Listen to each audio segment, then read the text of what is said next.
The president saying no ransom should be paid. We've heard that before.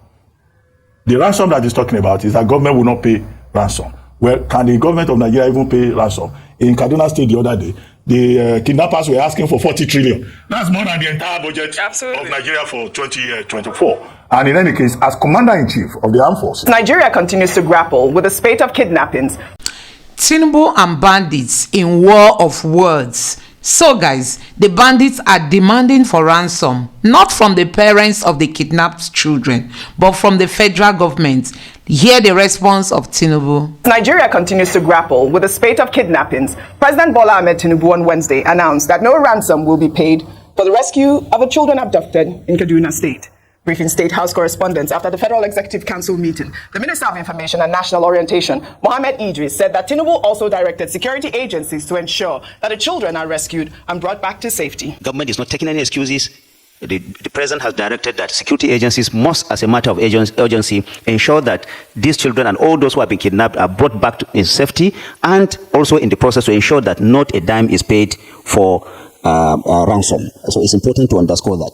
No dime, government is not paying anybody any dime, and the government is optimistic that these children and other people that are abducted will be brought back to their families in safety. The government will not condone abductions or kidnappings or any kind of criminality in that direction. Well, the minister there are also So guys, Tinubu has responded to bandits who are demanding for ransom from the federal government. We all know that last week a group of bandits came out to say they are demanding for 40 trillion naira as ransom payment for the children that were kidnapped.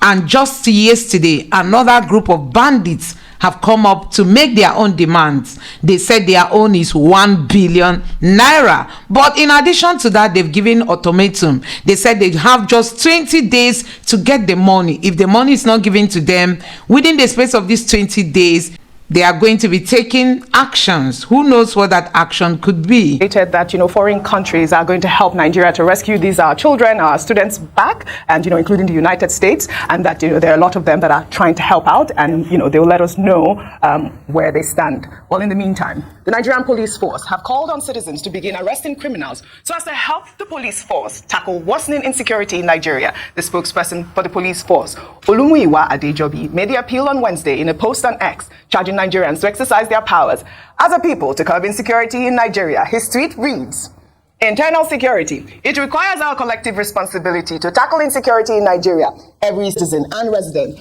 has a role to play, including me. Section 30 of the Police Act 2020 has empowered you to arrest any suspect or criminal, as the case may be. Then, a community that comprises many individuals has more powers to perform wonders in combating crimes and criminality in our society. Let's all exercise our powers as a people to curb insecurity in Nigeria. I will always play my role as a Nigeria." What of you? Ayo, what about you? Okay. I mean, I don't know how much we can help if we have bandits that are... So guys, before we continue on this topic, take a look at this headline. It says Nigerian soldiers deployed to end plateau killing, lament poor feeding by superiors. So guys, this is to tell you why we even have this insecurity not ending soon. Now the police wants you to be the one to go arrest these terrorists, upon they know that these people have weapons with them. But you could see that even the soldiers, the military men, are not being well fed. And we all know what is happening currently in the Senate on budget pardon. The money is going into the pockets of the politicians, while the soldiers and the policemen don't have enough to fight crime. Now they want the citizens who are unarmed to go face all these terrorists. Anyway, let's continue on this. Roaming our forests with AK-47s in the north, and we are not allowed to carry guns. I mean, it's not in our constitution, by the way. And, how are we going to combat this? How are we going to help the police force? So is this an indirect support of the bill by Senator Ndedunwoko for us to begin to carry firearms? Maybe, who knows? Because if we're going to be, exercising our rights to citizens' arrest, and not even starting with petty thieves, we're actually talking about bandits, and that's it, right? Then we are in serious trouble. Because how many people, even the policemen themselves, the security agencies themselves have complained in the past that their weapons are not sophisticated enough for them to be able to engage these terrorists in combat, or in perhaps when they come to kidnap or to terrorize the place. The one thing I must mention is that these statements do not give confidence to the Nigerian people to state that this government or this administration has a grasp on the insecurity challenges that we currently face. The first thing I would say, going back to the first story, in terms of no payment of ransom, is that I'd asked the question earlier that if you're going to ask people not to pay ransom, it cannot be the first place we start from. If you're going to tell a parent not to pay money or look for money to pay for their child to be released from being kidnapped, then you have to ensure that the kidnapping in itself does not happen. We've talked about this in the last week. Not only did we report the children, over 200 children kidnapped, but we also had following 60 other children kidnapped. So almost like a slap in the face of the security agencies and the government in itself. So if you're not dealing with the issues and just giving directives upon directives, because that's another directive that's come out to the security agents to rescue the children, after about 1 week, then we're joking. And then you're telling people not to pay ransom. That is perfectly fine, because indeed we don't want to create an enabling environment for the criminals to think that it's a very profitable venture to kidnap children. But unfortunately, we are making the right statements, but not making the right moves. We're not securing our children. We've brought up the Safe School Initiative. We're not securing our children. So I think, very importantly, this looks like confusion upon confusion, and it does not inspire confidence in the people that you have security on hold. All right, Dr. Abati, I wanted to take this, but I do not imagine that Olumuyiwa Adejobi, the police spokesperson, is saying that Nigerians should carry arms and go to Sambisa Forest. So guys, take a look at this headline. This one says how Nigerian National Assembly allocated 6.6 trillion naira for unknown projects of 20 ministries in 2024 budget amid pardons allegation. That is amid pardon allegation. So guys, even the bandits knows that Nigeria has money. We have money, but our money is in the hands of the politicians. So they understand that language. No doubt they are asking for 40 trillion. Nigerians, this is scary, and we've seen the police force coming to ask the masses to be the ones to help in combing insecurity in Nigeria. Now they know that the masses are there. These are people that don't even care about the masses. Now they want Nigerians to be the ones to help them. So guys, what are we saying in essence is that honestly there are a whole lot of lapses in this government to do the work of the security agencies. That's not the sense that I understand what he is saying. What he is saying is the same thing that the security chiefs have been saying, that security, national security, is a collective responsibility, and that citizens also have a role to play. Absolutely, that's and what that he was said. why he quoted Section 39 of the Police Act. He didn't go further. He should also have quoted Section 40 of the same Police Act 2020. He should also have quoted Section 60 of the same Police Act 2020. The combined reading of it is that as a citizen, if you see another citizen committing a crime, behaving in an unlawful manner, it's part of your responsibility as a citizen to arrest the person. However, you do not have powers to inflict punishment. That will be jungle justice. Section 60 says you hand over the person, and Section 40 subsection 3 also says the same thing of the Police Act. You hand over the person to the police. That way, you are helping the police to do their work. But the problem here is that even when a citizen tries to do private citizen arrest, it leads to controversy. Take the example of the governor of Lagos State. The governor of Lagos State once arrested some people who were trying to rob a motorist, and he handed them over to the police, and they were taken to court. People said, oh, is that his job? That he should face his job? That he was acting under the law.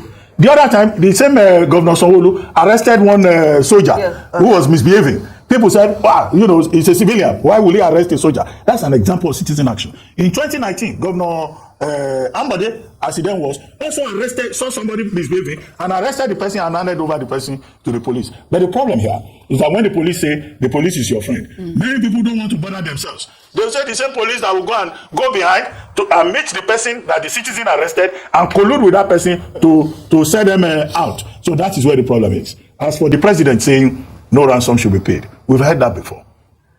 The ransom that he's talking about is that government will not pay ransom. Well, can the government of Nigeria even pay ransom? In Kaduna State the other day, the kidnappers were asking for 40 trillion. That's more than the entire budget of Nigeria for 2024. And in any case, as commander-in-chief of the armed forces, he will not come and say the government of Nigeria is going to pay ransom to bandits. His job is to secure this environment. And that's him reassuring the people of Nigeria that his government can do the job. All right. And that's why he has read the riot act to the security agencies. And I hope that these security agencies will know that it is their job to protect people. Whether they will be able to do it or not remains to be seen. But we have been given the promise that those 287 students kidnapped from secondary school and primary school, LEA primary school and GSS secondary school in Kuriga, in Chikun local government area, will be rescued. The Nigerian people wait. When they do that, then President Tinubu and his team will have been able to reassure us that indeed government is alive to his own responsibility. Before Adejobi will come and say, we too should start arresting people. Well, he has said it and it's out there. And if we have to arrest people with guns, we need to be able to empower ourselves to be able to do that. But in the meantime, Dr. Abba. So guys, as you can see from this headline, the United States has offered to come help Nigeria in fighting insecurity. And some people are suggesting that why not Nigeria give this project of insecurity at the hands of some of the foreign countries to come and end insecurity in Nigeria. Then it will be like a contract where Nigeria can pay them through oil or whatever means that they want. All we want is that we need peace. Do you think that's a good idea for Nigeria to like bring in foreign mercenaries to come and insecurity? Because as it stands now, these are leaders. They've lost ideas on how to fight insecurity. You can imagine the police asking the citizens to be the ones arresting people, especially people carrying gun. It's hard to find a criminal in Nigeria who does not have gun. Even the armed robbers at the point of robbing, they are all armed, so you don't expect the citizens to start arresting them. But this tells you that these people, they've run short of ideas, and that is why we are where we are today. Let me know your thoughts. Before you speak. Of course you do, Doctor, but it's just a no-brainer. In the meantime, the Minister of the Federal Capital Territory, Nyesom Wike, has said that his administration has taken measures aimed at reducing insecurity in the country's capital. While addressing journalists shortly after a closed-door security meeting with the Senate on Wednesday, Wike also stated that with the measures put in place, the incidence of kidnappings and banditry has drastically reduced. Even the senators agreed that security was quite imposed in FCT. And let me also say, there's no part of this world where criminality will be abated. No. You have heard several times in America where people go to school and shoot students. So let people not have that impression that you cannot have one crime or the other. What I'm trying to say, being able to limit or reduce the level of insecurity. But if anybody tells you that our society is confined, you don't have one form of criminality. That's not correct. I must have to tell ourselves the simple truth. Also, most of the kidnappings to you here sometimes are managed by people. There's some internal arrangements.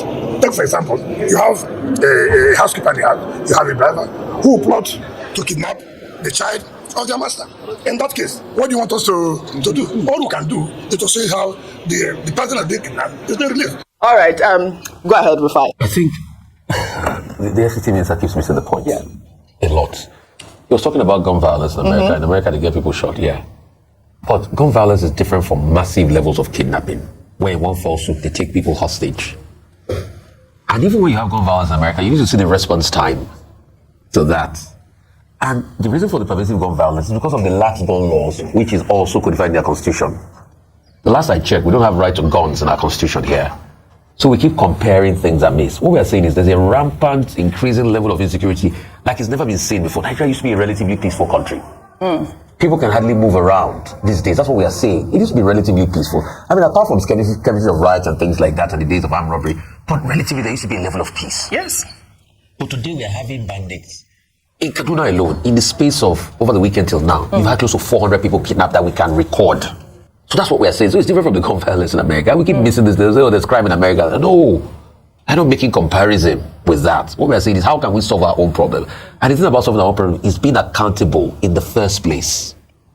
Secondly, I think the fundamental thing about this conversation about citizen arrest and all of that we're talking about the police is trust. You know, truth, a lot of Nigerians don't trust the police. Let's not deceive ourselves. So because increasingly you've seen cases of when you even report to the police, they're informants within the fold that report back to the people you reported. I will tell you about the particular case. Somebody was saying the other day that his wife had been kidnapped. He was talking to the police. Guess what? All the things he was telling the police, the kidnappers were telling him. I will even tell you a story. So when you have cases like that, most of the things you are telling the police in confidence, lack of trust. The kidnappers are telling you the things they're telling the police in return. So where's the level of trust? So it is also the trust that people don't have even in the larger society. That's why they can't even volunteer information as regards intelligence. I understand the role of citizen, what's it called, citizen arrest. But how can you even effect it in a very lawless society? But how can you even protect yourself? I'll give you an instance. That's the first question. How? You have a lot of these government officials breaking the law. Right. Traffic laws, for instance. You have government officials brazenly breaking traffic laws. Security agents, military, unity. They're always passing, places they ought not to pass in traffic. Will you go and stand in front of them and say I'm effective citizen arrest? So we've built a society that is largely very lawless. You see, all the thing we do every day is to react to a bastardized society we've built over the years and the domino effects. And that's why the things we say here are reactionary. So except we go back and start fixing these things, Yes. the society will not move forward. There's a breakdown of trust. The police, I understand it's plight. In the same society, you should volunteer information, but is it not in this country? Excuse me, Rufai, we all do. We've seen amateur videos, we post them on Twitter, we send them, we tag security forces every time. Is it not in the same country that when you volunteer information, the police spokesman will be the first to fight you on Twitter? Exactly. So is that how they want to take information? Is it not in this country we had the likes of the Lawrence and Nini that was conniving with police officers? Let me say what I want to say. Only yesterday, a son of a senior banker was kidnapped in the Lekki area of Lagos. And this was serious. They took this man, drove him around for a couple of hours and asked him to transfer money to a certain account, and they let him go. I was in River State over the weekend. The driver that chauffeured me around said the same thing to me, that what they do now is just kidnap people for money. I mean, you don't even have to be the son of a rich man. You can just be anybody walking on the street, and they'll just pick 5 people. So they've made 500,000 naira that day. So they'll just ask for 100. So how do you protect yourself in that instance? Yeah. How do you even, begin to start reporting to the police in that instance? When that incident has been reported, what happens next? It's just a lack of trust. So people don't trust the authorities again. Just like people don't trust government. It's be too many lies. You see, and the thing about lies is, as I tell adults, please don't lie to children. You say, oh, don't worry, I'll buy ice cream for you tomorrow, and the next time you don't buy it. They start to lose trust for you. It's just like what we're saying. Okay, they say in January now, they say they will do student loan. They have pushed it to March now. They're saying they still want to push it forward again. It's things like that. People don't trust you again. Those are the issues. Police, you will talk something with one man to stay, citizen arrest, and then the next thing, when the citizens try to do that, report the information to you, will abuse them that you say on Twitter and say you don't want to be competent. So was it not during the last election that somebody made a statement about a certain ethnic group and then the police was trying to defend it, and you're supposed to trust the police. And we all heard what the person said though, and the police, you see, let me tell you something. We built a country where some people are higher than the states. It's just example of what African China sang is. And said, which man wait thief money, they will not go see face for cry faster. Poor man wait thief money, they will see face for cry. So we've built a society only for the rich. If you are not higher mighty in this country, you are nothing. Absolutely. That's the kind of society. We don't build a society that takes care of the poor. Okay. So the police can be, it's not by public address, it's by building trust. All right, let's discuss another topic. And this is in Kano State, where the Hisba police arrested 11 Muslims because they were eating during fasting. And I think it was like 10 male and 1 female groundnut seller. And guess what the Hisba said? That, they don't arrest non-Muslims because it's not their concern. Dr. Vati, come on, help me out here. Well, 11 people that were arrested have been released. The Sharia, we keep saying, it's a personal orthodoxy. Yeah. People who allow themselves to be governed under that orthodoxy, are entitled to it. It's not as if it's a criminal orthodoxy that applies to everybody. So in this case, they said they arrested 11 persons, including the groundnut seller.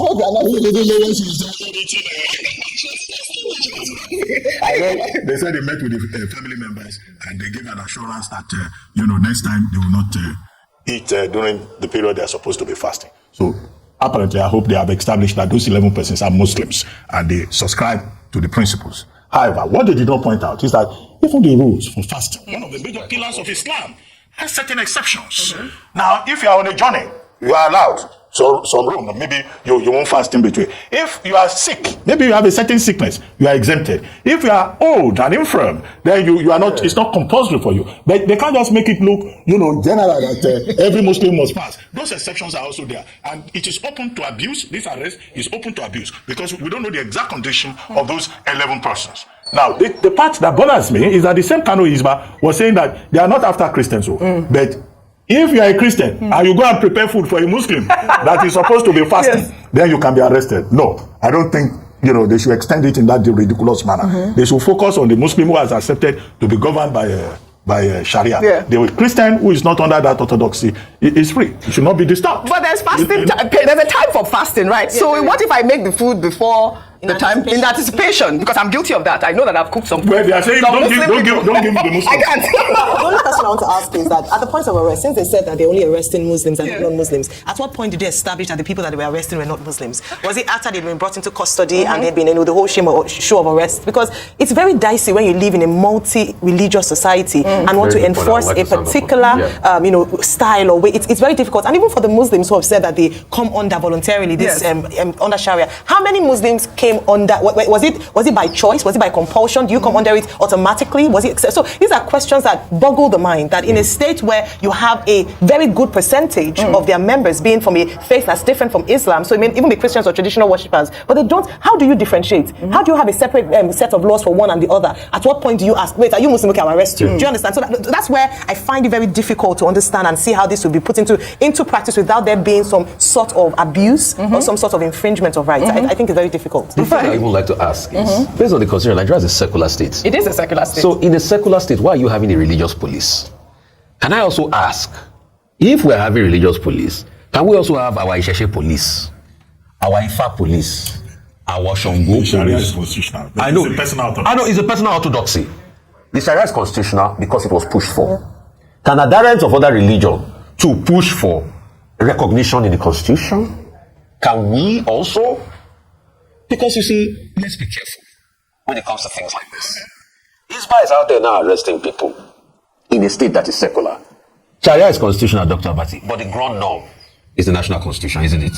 I wonder you have a right to freedoms. Yes, if your rights are violated, you have a right to freedom. Are the rights of these individuals not violated based on the constitution of this country? Because That's why I was going that route of, can we have Ifa police, Shi-Shi police? Maybe it's recognition in the constitution.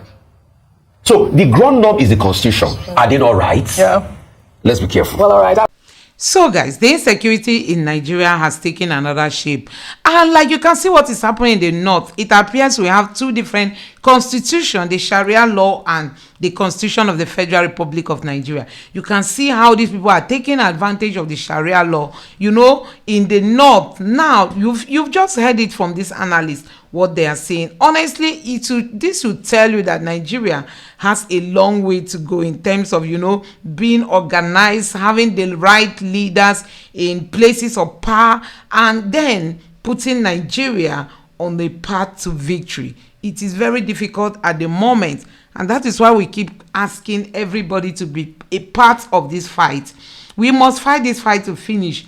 We must deliver Nigeria. I mean, Nigeria must be rescued from the hands of these politicians. So guys, let me know what you think in the comment section below. Please don't forget to subscribe to the channel and turn on the notification bell. Thank you.